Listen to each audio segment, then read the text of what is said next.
have been ruled for the last 1,000 years by any and every handful of foreigners who chose to work over our prostrate bodies. Arise, awake from the hypnotism of weakness. Too much of inactivity, too much of weakness, too much of hypnotism has been. Ease upon our race, dehypnotize yourselves, unquote.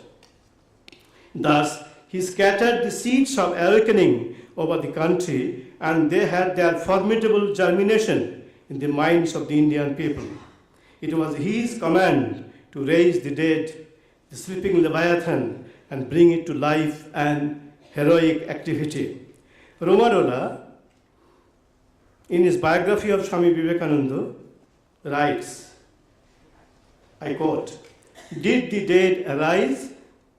Did India, thrilling to the sound of his words, reply to the hope of her herald? The master, Rap's courage made her turn for the first time in her sleep, and for the first time the heroic trumpet sounded in the midst of her dream, the forward march of India. She never forgot it. From that day, the awakening of the torpid colossus began. If the generation that followed saw 3 years after Vivekananda's death the revolt of Bengal, the prelude to the great movements of Tilak and Gandhi, if India had definitely taken part in the collective action of organized masses, it is due to the initial shock with the words of Swami Vivekananda, Lazarus, come forth, in his message from Madras, unquote. Obviously, Romarola was referring to the awakening in Bengal centering around the movement of partition of Bengal in 1905. The formidable movement led by Bal Gangadhar Tilak for Swaraj and for self-rule during 1916 to 1918 in Maharashtra, and the great non-cooperation movement spread all over India by Mahatma Gandhi from 1920 onwards. Romarola made his assessment around 1930, and he could not live to see the Quit India movement by Mahatma Gandhi in the birth of INA and his heroic battle under the leadership of Netaji Subhash Chandra Bose in the 40s of the 20th century. These two great leaders, Mahatma Gandhi and Netaji Subhash Chandra Bose, along with many others who left tremendous impact on the development of India's nationhood and India's nationalism, as well as India's struggle for freedom, drew their inspiration from Swamiji and his words of exhortation and the fire of his message, and ultimately brought an end to British rule in India, which culminated in India's independence in 1947.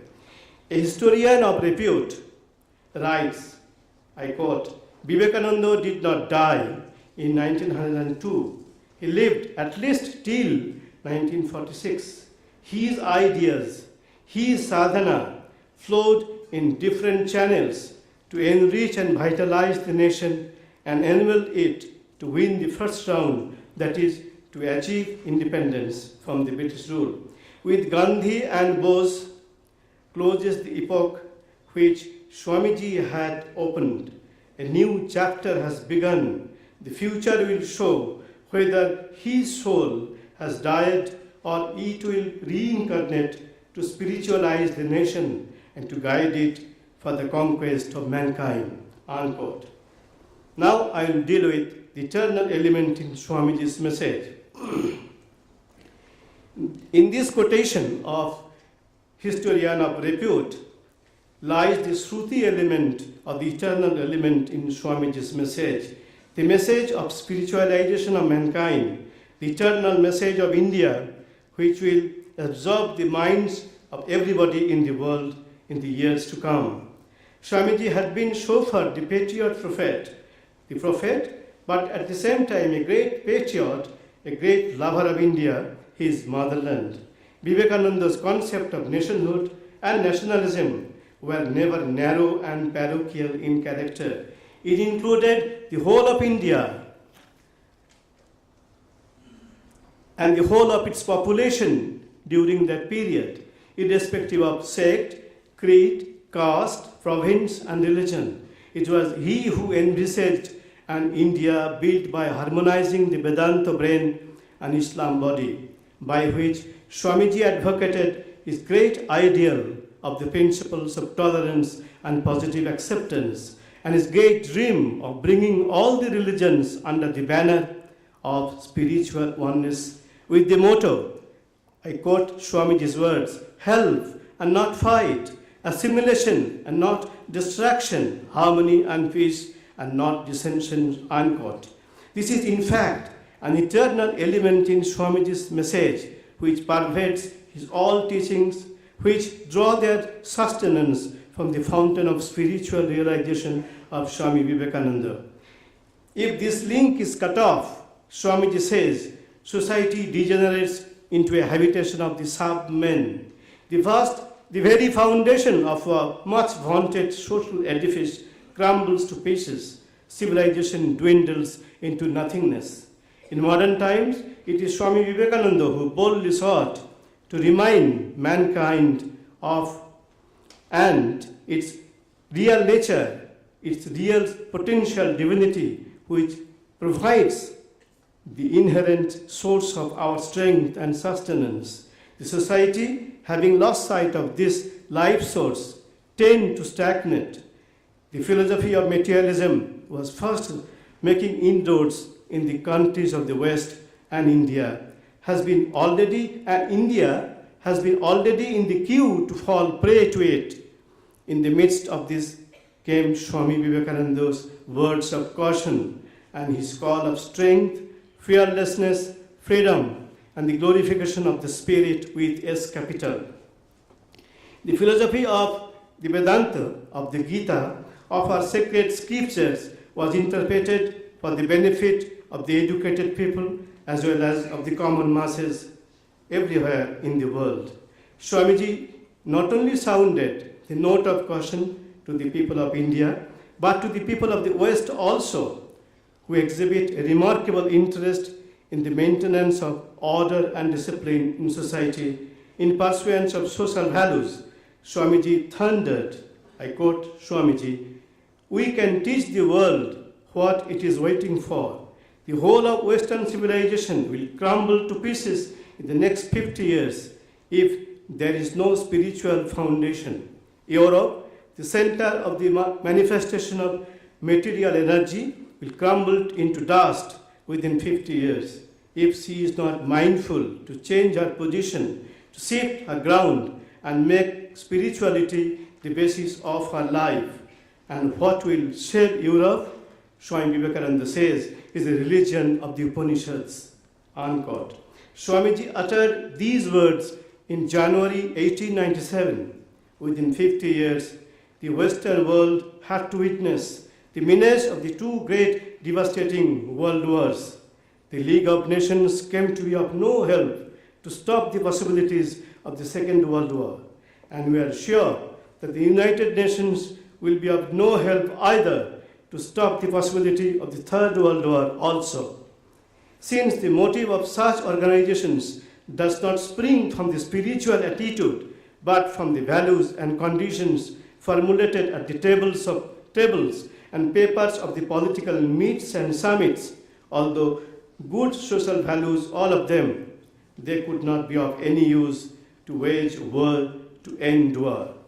Swamiji says that from the spiritual concepts of oneness and divinity in man spring the ideas of unselfishness, of duty, of peace, of love, and of compassion, but they are only the expressions of one's progress in the path of realizing the culmination of all spiritual endeavors and aspirations, that is, the Advaita. The Isha Upanishad beautifully says, Yastu sarvani bhutani atmani eva anupashyati sarva bhuteshu cha atmanam tato na bijugupsate. He who beholds all in him, that is God, and in God, and God in all, he does not hate anyone. In fact, the ultimate goal of all spiritual values boils down to this one realization. We find Swamiji explaining this precisely. Swamiji says, I quote, "Why is it that everyone says, do good to others? Where is the explanation? Why is it that all great men have preached the brotherhood of mankind?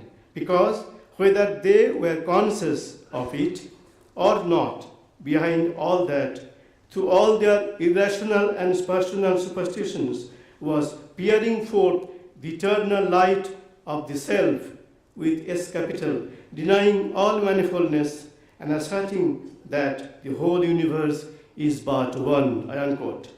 Therein lies the explanation of all ethics, of all morality, and all spirituality in the universe. In a lecture on Vedanta delivered at Lahore on 12 November 1897, we find Swamiji saying, I quote, "Know through Advaita that whomsoever you hurt yourself only. They are all you, and that is why we must not hurt others. Herein is the morality. Here in Advaita alone is morality explained. The others teach it and preach it, but cannot give you the reason," unquote. In such statements, Swami Vivekananda expresses the central theme of spirituality, in which ethical values of the outer socio-political fields blend with the spiritual values of the inner field of religion. In his introductory remarks to Raja Yoga, Swamiji says, "Each soul is potentially divine. The goal is to manifest this divinity within by controlling nature, external and internal. Do this and be free. This is the whole of religion. Doctrines or dogmas or rituals or books or temples or forms are but secondary details." By external nature, Swamiji meant the techniques of the external nature, Swamiji meant the science, technology and socio-political processes. And by internal nature, Swamiji meant the internal technique of concentration and meditation. Swamiji says that all the ethical and social values must have their roots in spirituality. Spiritual growth of man finds fulfillment in the experience of perfect unselfishness and pervading sense of unity and oneness. There is no distinction at this level of realization between the spiritual and the social. The difference that we see before us is only because we are ignorant of the fact that many and one are only the obverse and reverse of the same reality with R capital. Here, I quote, Sister Nivedita writes in a beautiful introduction to the complete works of Swami Vivekananda, he becomes the meeting point not only of East and West, but also of past and future. He means Swami Vivekananda. If the many and the one be indeed same reality, then it is not all modes of worship alone, but equally all modes of work, all modes of struggle, all modes of creation, which are paths of realization. No distinction henceforth between the sacred and the secular. To labor is to pray, to conquer is to renounce.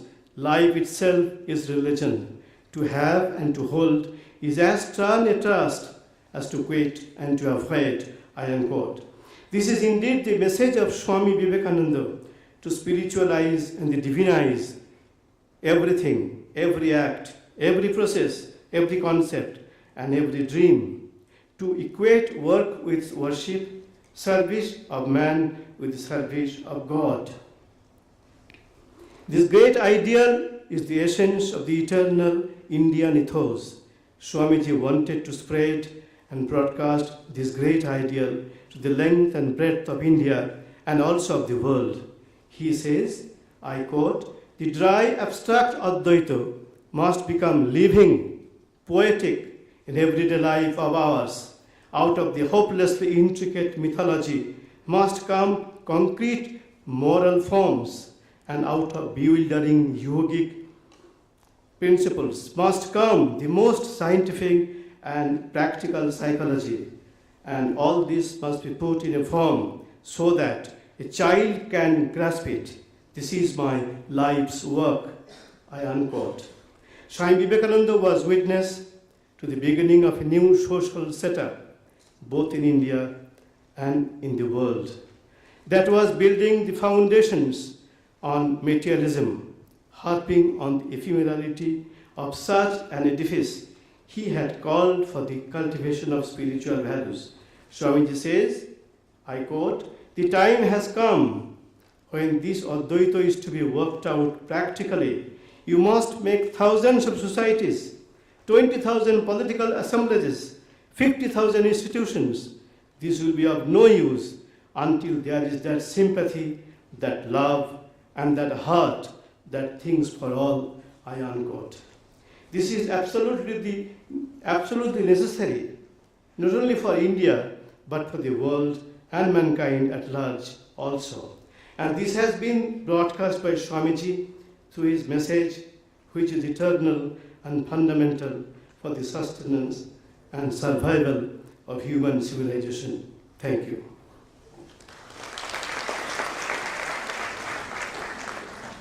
Friends, on behalf of all of you, I thank Swami Purnatmanandaji for his insightful address. There will now be a brief question and answer session. Let us first see whether any of the other scheduled speakers who are seated here on the dais has any questions for Swami.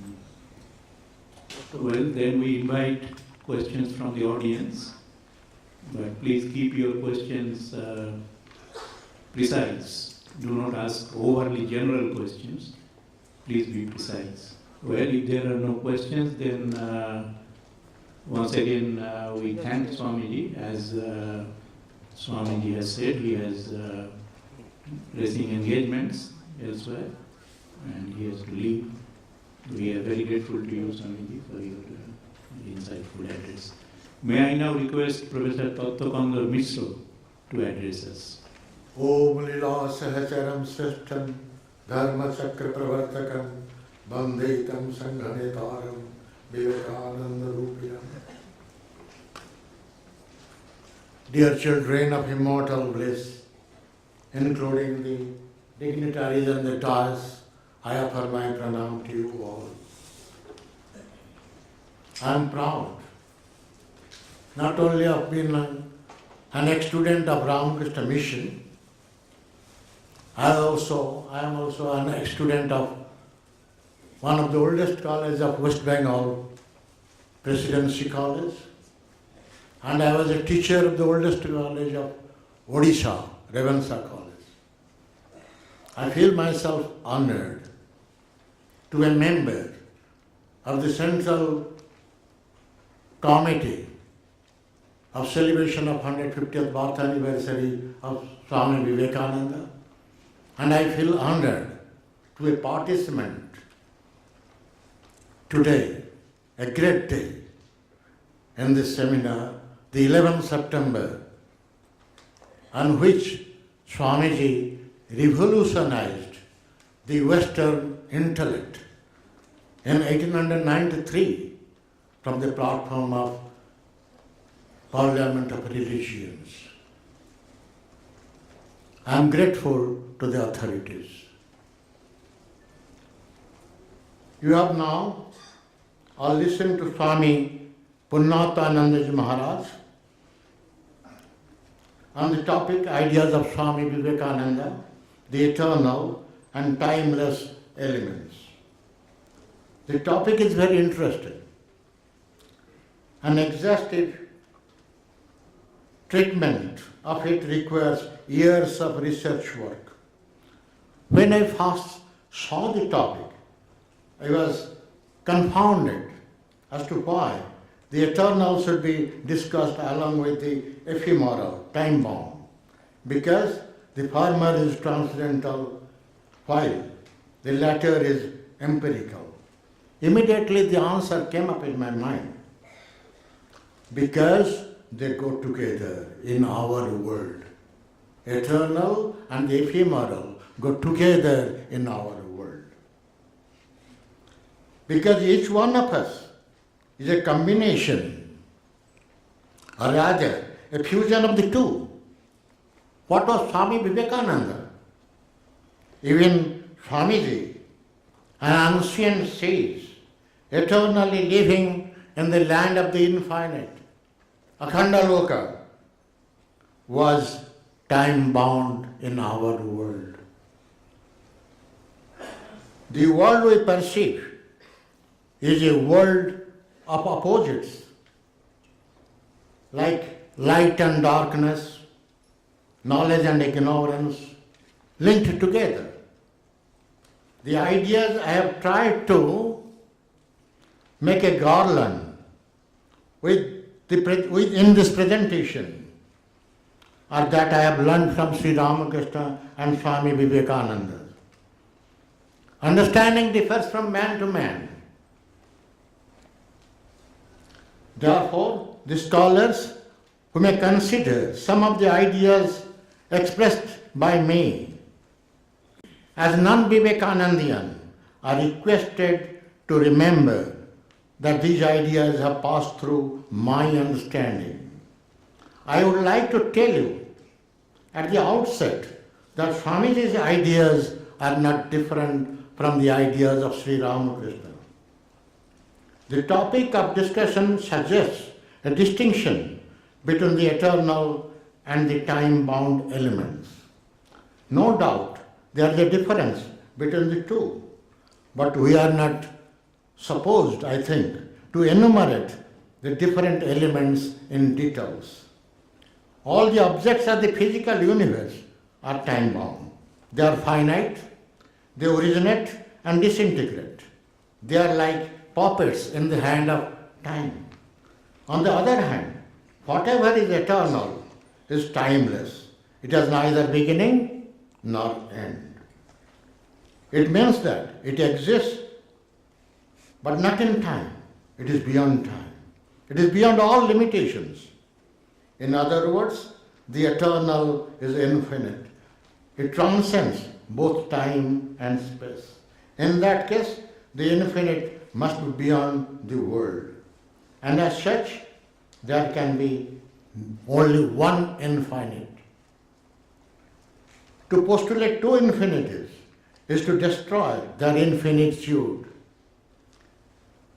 The single infinite eternal reality is termed in our Indian philosophy and by Swamiji also as Brahman, the absolute reality, Supreme Self or Paramatman. This use of the term reality demands a criterion. Acharya Shankara has used the concept of time in defining reality. According to him, whatever exists always, that is, in the past, present and future, is real. And the unreal never comes into being. Thus, according to Shankaracharya, the real is eternally existent and the unreal is eternally non-existent, like a barren woman's son. The non-existent can never be an object of experience. The finite object of the world, which exists for a certain duration of time, according to this criterion, can neither be real, Sat, everlasting, nor unreal, Asat, or non-existent. Shankara terms them mithya, means empirically real only. The physical universe or the empirical world, Jagat, is not real in the sense in which Brahman is real. Shankaracharya even grants some reality to the illusory objects like the snake in snake rope illusion. He categorically denies the illusory snake to be unreal, asat, on the ground that it is given to experience. The unreal, he points out, can never be an object of experience. He terms the illusory objects as apparently real and not unreal. Thus, he formulates degrees of reality and three grades of reality: absolute reality, empirical reality, and apparent reality, out of which only the absolute reality is eternal. nothing else. Thus we come to the famous Vedantic statement, Brahma Satyam Jagan Mithya. The devotees visiting Sri Ramakrishna often asked him the question, is the world unreal, mithya? Sri Ramakrishna used to answer that the world is mithya. Think of Sri Ramakrishna's answer. The world is mithya as long as you have not realized God. After realizing God, you will find that the world is also real.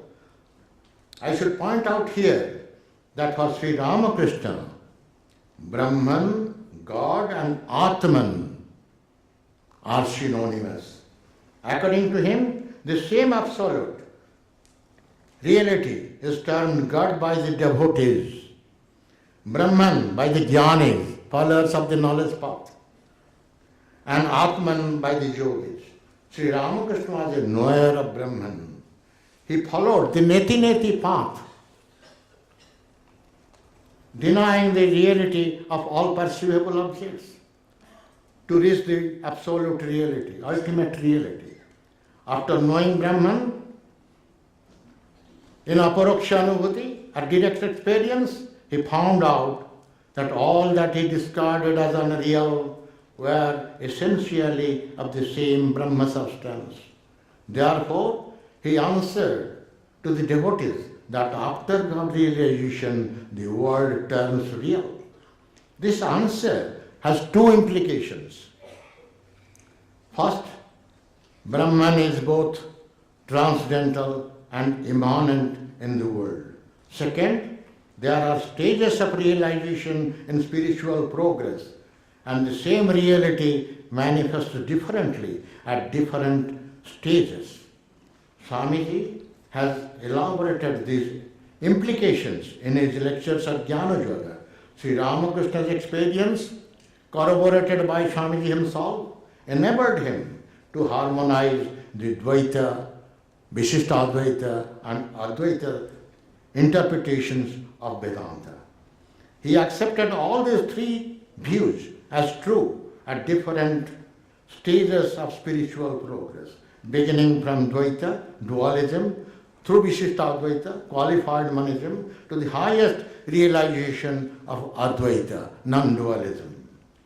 Of course, Sri Ramakrishna and Swamiji do not take Brahman realization to be the final stage of spiritual progress as claimed by Shankaracharya.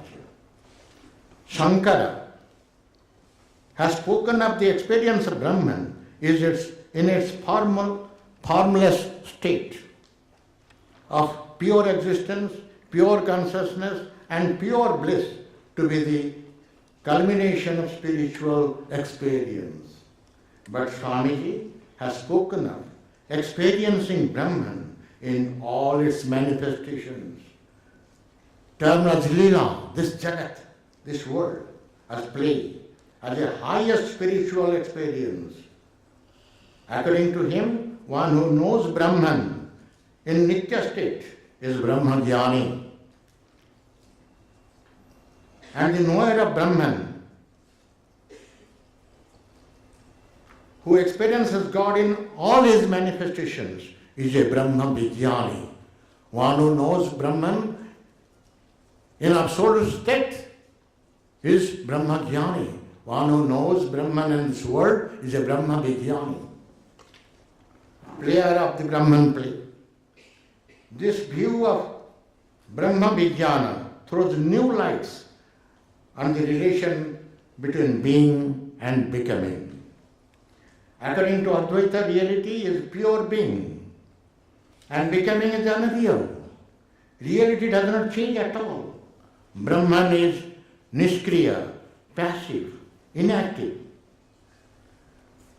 Whatever changes according to this Advaita is unreal.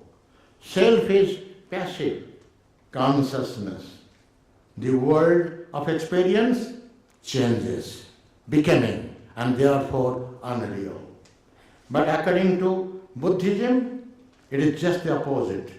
Becoming is real, and being is unreal. Change is real, and whatever does not change is unreal. Vedantic self does not change. Therefore, according to Buddhism, it is not real. There is no such self. Only the world and its objects are dynamic and real. This is Buddhistic view.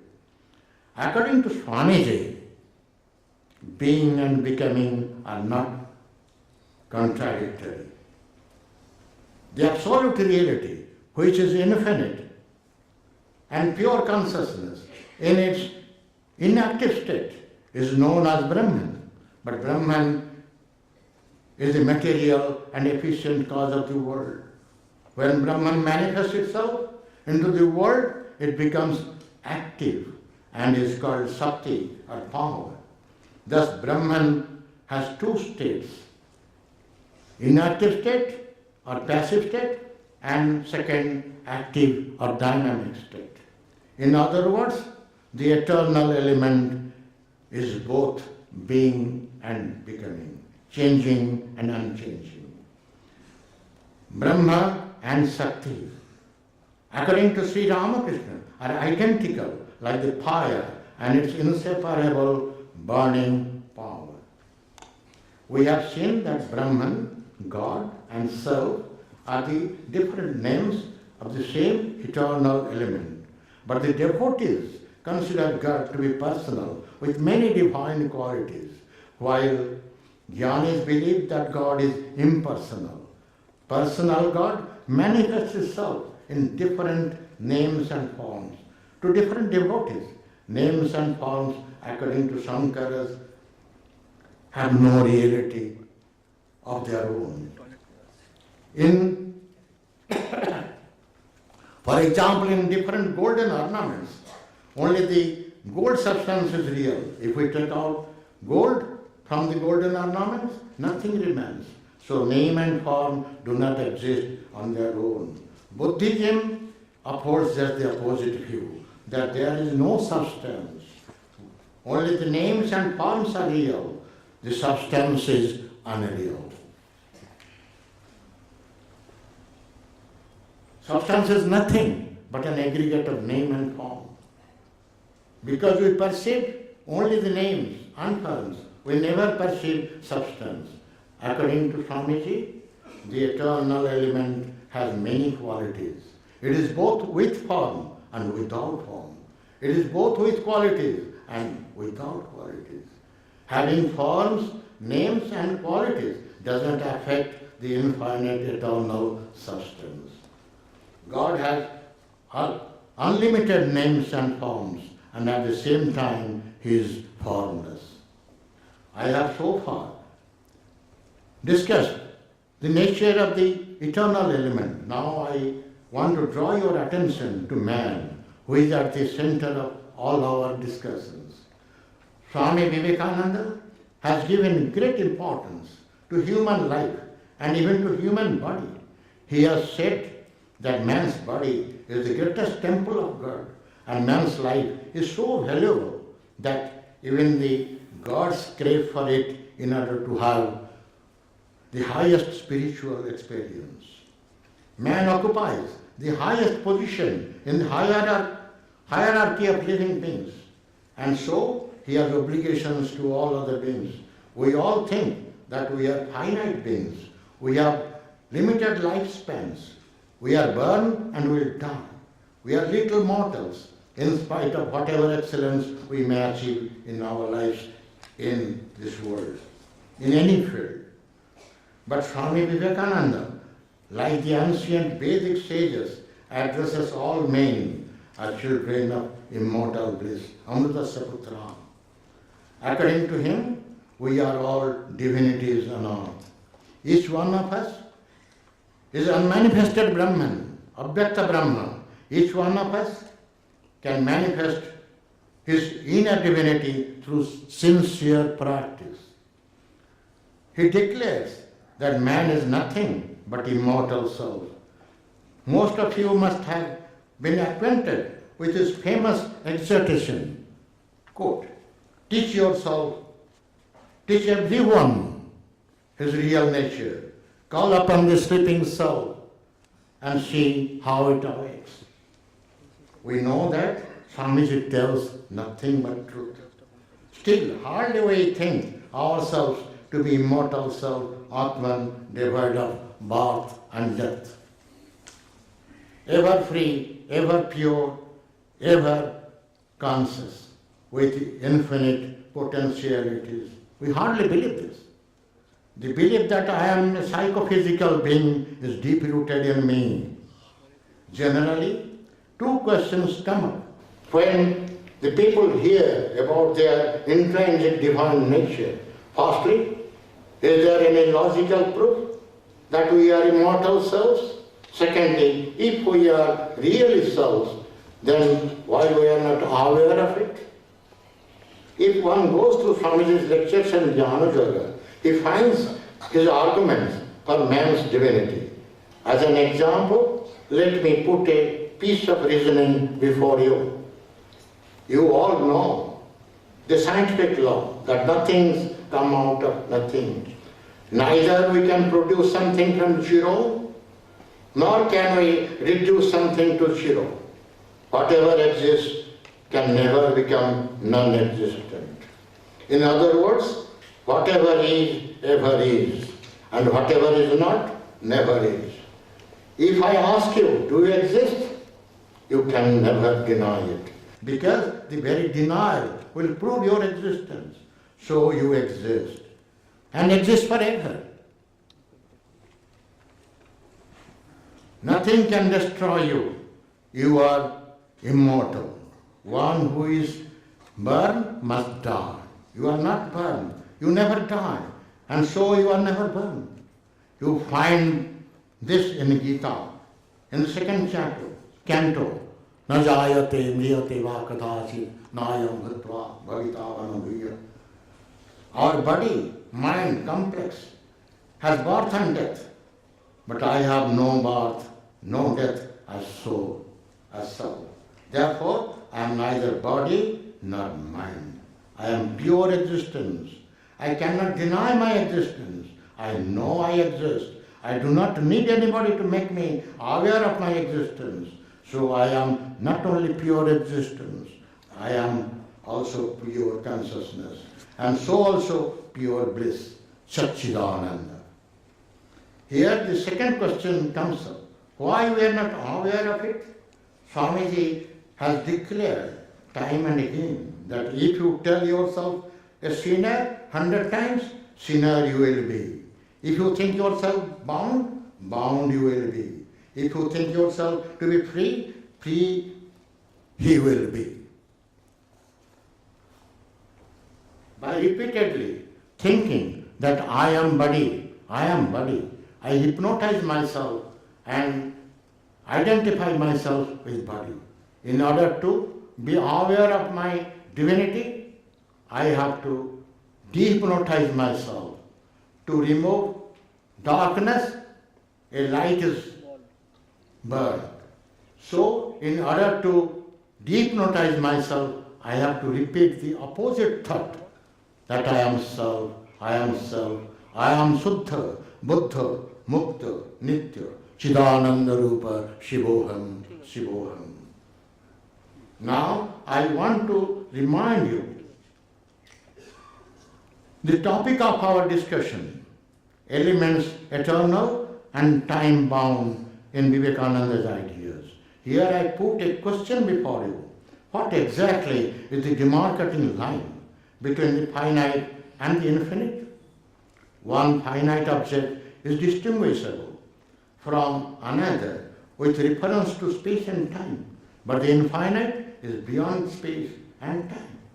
Further, if we go on diminishing the magnitude of a finite object, we reach at the infinitesimal.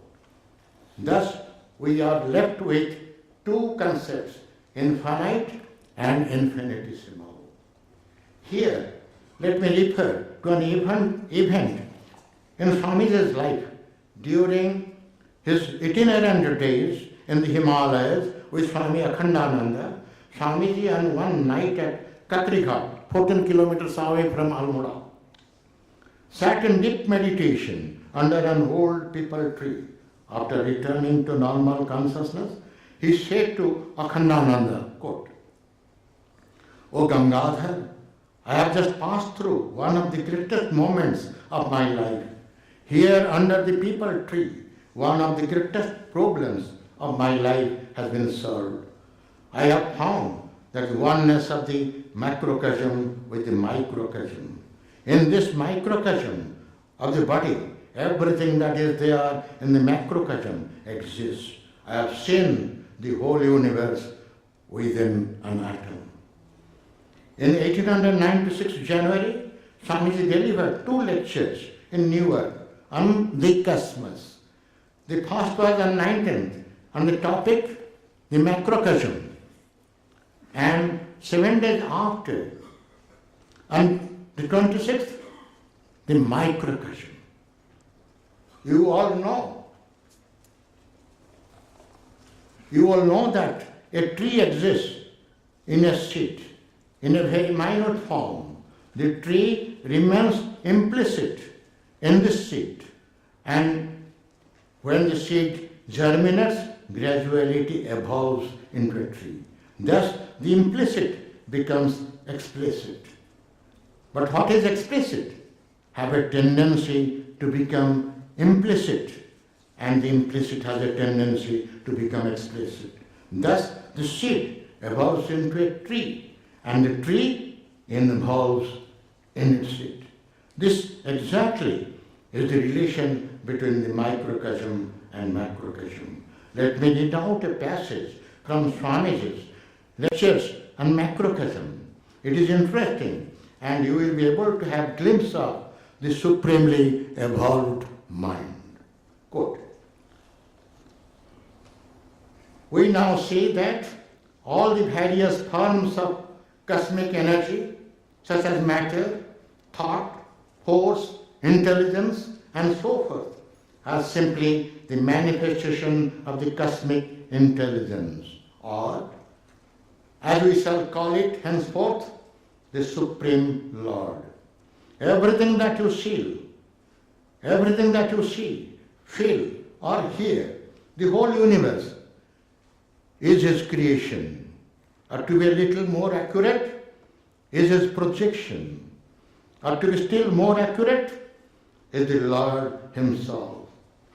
It is He who is working as force in the body. He is in speech that is uttered. He is the man who is talking. He is the audience that is here. He is the platform on which I stand. He is the light that enables me to see your faces. It is all He, though I can't see the faces of you all. He it is that gets involved in the minute cell and evolves at the other end and becomes God again. This is the mystery of the universe. And in one word, we are born of Him. We live in Him, and into Him we return. Thus, we have seen that the infinitesimal is the infinite involved, and the infinite is evolved infinitesimal. Now I want to draw your attention to Ramakrishna Mission itself. Ramakrishna Mission, which Swamiji has established for the welfare of humanity, is time-bound as an institution. But as a principle of self-realization, atmanamokshartham jagathitaya cha, it is eternal.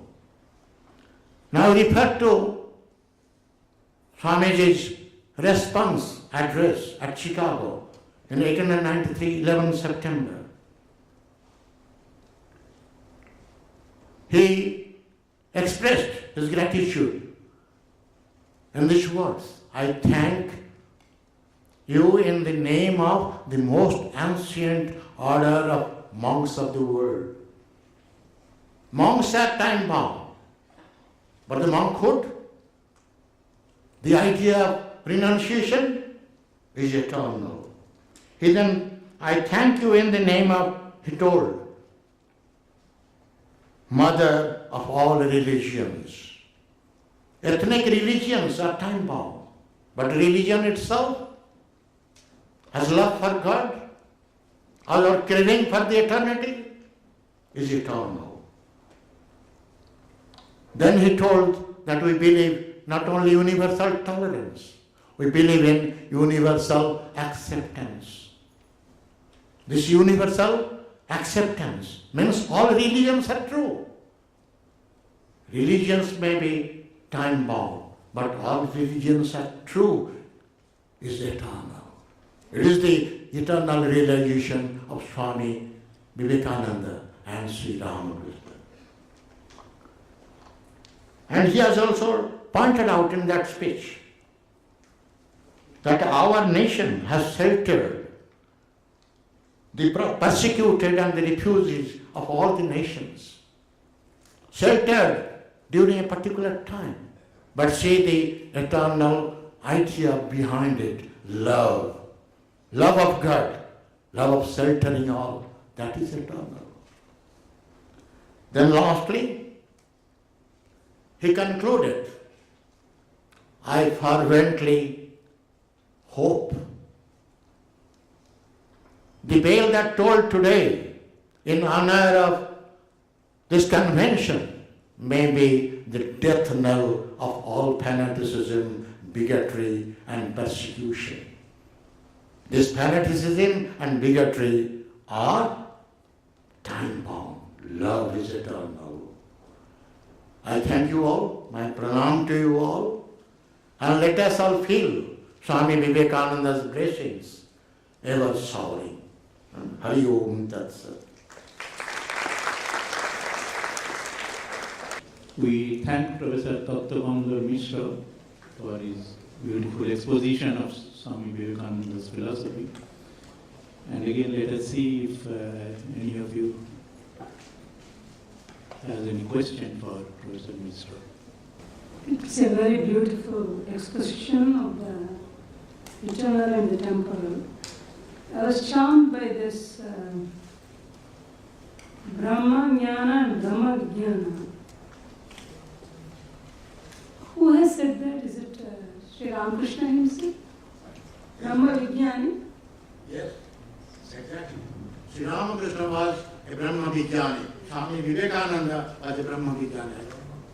Who has used that term? Sri Ramakrishna. Sri Ramakrishna. Sri Brahma Ramakrishna has used Vijnani. that word. Achha. Brahma Vijnana.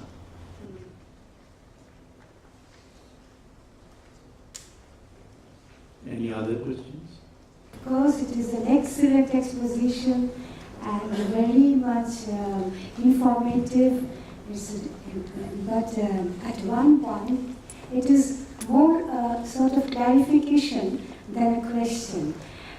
We generally, when we talk of Vedanta in the context of Swamiji, we generally talk of practical Vedanta.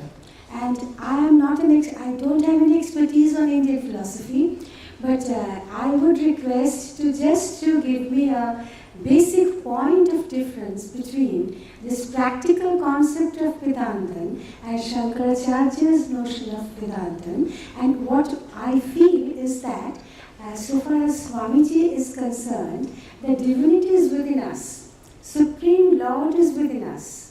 And in Shankaracharya's Vedanta, the Brahman is transcendental, is beyond us. And once we have to realize the truth, we have to be free of our avidya. And I suppose, and I will be happy if I get an idea about the status of this ignorance or avidya in the context of Swami Vivekananda's practical Vedanta. Shankara has formulated Slokadhena Pravakshami Jaduktam Brahma Vadivi Brahma Satyam Jagan Mithyam Jiva Brahmaiva Nakar. And generally the monks take the first half of it, Brahma Satyam Jagan Mithyam. The latter part, Swami Vivekananda has picked up, also the latter part, Jiva Brahmaiva Nakar. This Brahma is manifested in all individuals. Each man is divine. Each man is self. Therefore, we have to serve. That is the role of the Brahma Vijnani, who take this world as a manifestation of Brahman play. That is practical Vedanta. If you get yourself involved in worshipping myself as well as the others, as Shankara, as Shiva manifested, then that is practical Vedanta. In various fields we can practice this.